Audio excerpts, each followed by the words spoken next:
Hi, my name is Robert Harker, and this is my Sun Microsystems story.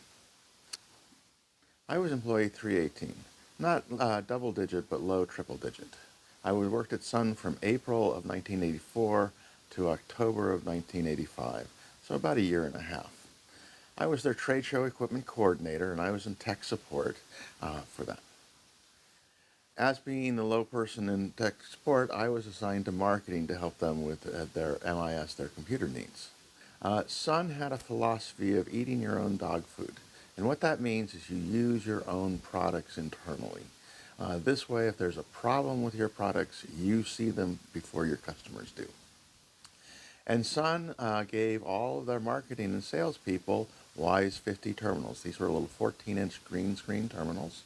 They plugged into a Sun server using what's called a Systech 16-port serial terminal controller. It was a rack mount unit with a board that went in the server. But because some of the offices were spread out, Sun used what were called bridge terminal servers. And these were 16-port devices that talked Ethernet. Not Ethernet as you know it, but a 15-pin transceiver cable, 10 megabit Ethernet. But they talked a protocol called PUP. This protocol came out of Xerox PARC in Palo Alto and was not supported by the Sun kernel. In the server room, there was a second bridge terminal server box, and it would be set up as a reverse terminal server. It had 16 ports with 16 short RS-232 cables plugging into the 16 ports of the Systech board. And this seemed like a real Rube Goldberg contraption.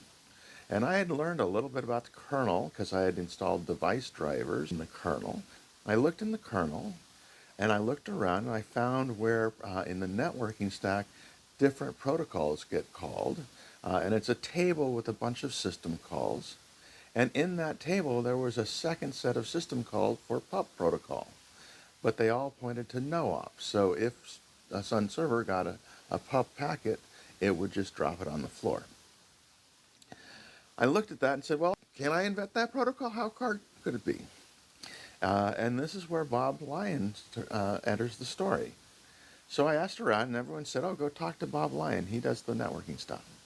And so I'm this like new guy, not even an engineer. I've taken a C programming class, and I walk in saying, how hard would it be to implement the PUP protocol for the Sun server? And we had a conversation. We talked about it, and he just gently dissuaded me from, that's a massive project. But he spent some time. He walked me through some of the networking code, the various tables he goes through. That it doesn't, nothing deep down in the code, but more just the high-level stuff. And then, most importantly, we started talking about RFCs, requests for comments. And this is how the Internet does their standards. And he said I should read the RFCs. And he inspired me to read the RFCs. So I went and I read the RFCs, and I read them again and again and again and again, because they actually have an amazing amount of information in them. Not just the protocol, but the design criteria that was used in coming up with the protocol. Because I taught myself TCP/IP through reading the RFCs, 7 years later, I was teaching the very first TCP/IP networking class at UC Santa Cruz Extension in San Jose. These are classes aimed at professionals. My class was not a computer science class per se. It was a sysadmin class.